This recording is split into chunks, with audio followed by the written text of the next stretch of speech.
Grace and peace. I'm Brian Muster, the Baptist Campus Minister at Drexel University, and this is Peace and Power Christian Fellowship, the peace of Jesus Christ to change your life, the power of the Holy Spirit to change our world.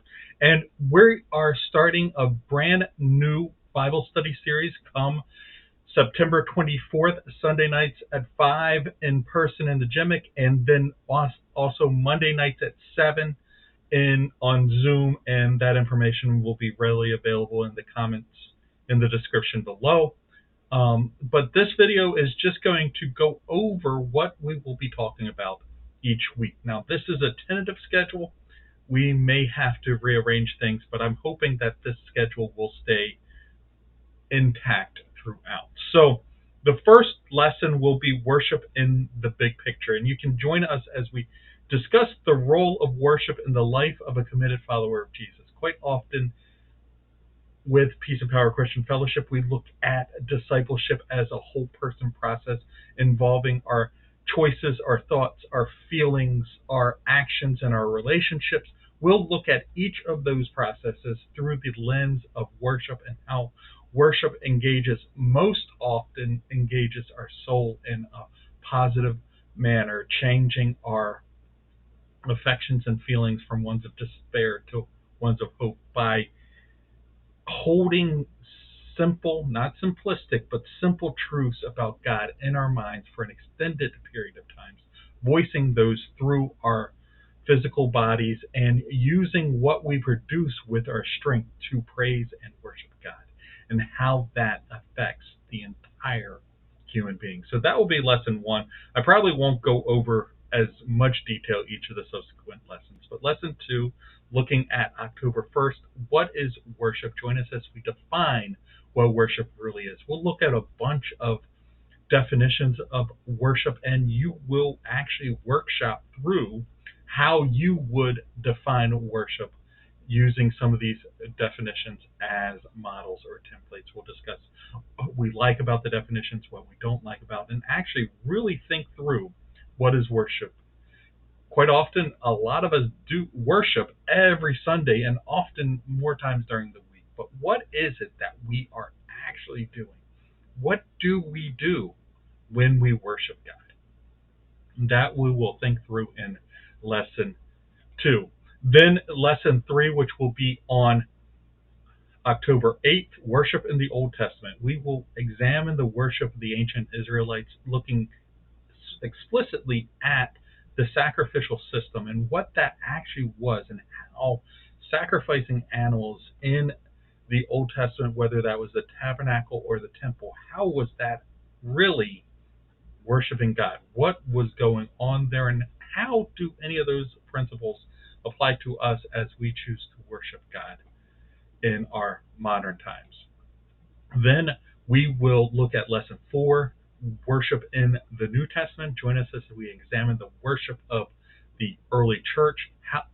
What hints do we see in the New Testament for how the church of the New Testament worshiped God? There's not a whole lot there about, at least not as much as there is in the Old Testament, about the actual practical day-to-day worship services in the New Testament. But we'll look at some of the hymns, some of the ways that especially the letters of Paul describe the worship of God in the early church. Then October 22nd, lesson 5, we'll talk about worship in heaven, and we'll look at how John describes worship in Revelation, specifically looking at some of the hymns, but looking at specifically Revelation 4 and Revelation 5, and the worship that we participate with each other in heaven, the worship of God the Father and the worship of Jesus, the Lion and the Lamb, as described in Revelation.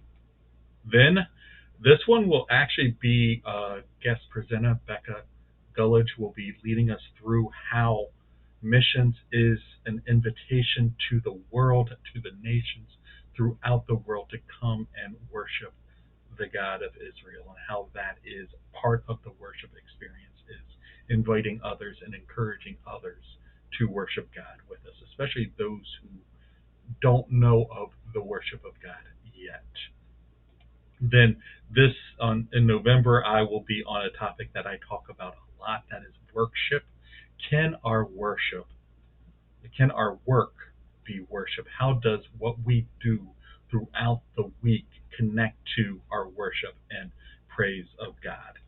Lesson 8, Jennifer, my wife, will be leading that, worship as obedience, how being faithful to God and it impacts our worship and how our worship impacts our faithfulness. We will encourage each other to worship God by being obedient and by being faithful.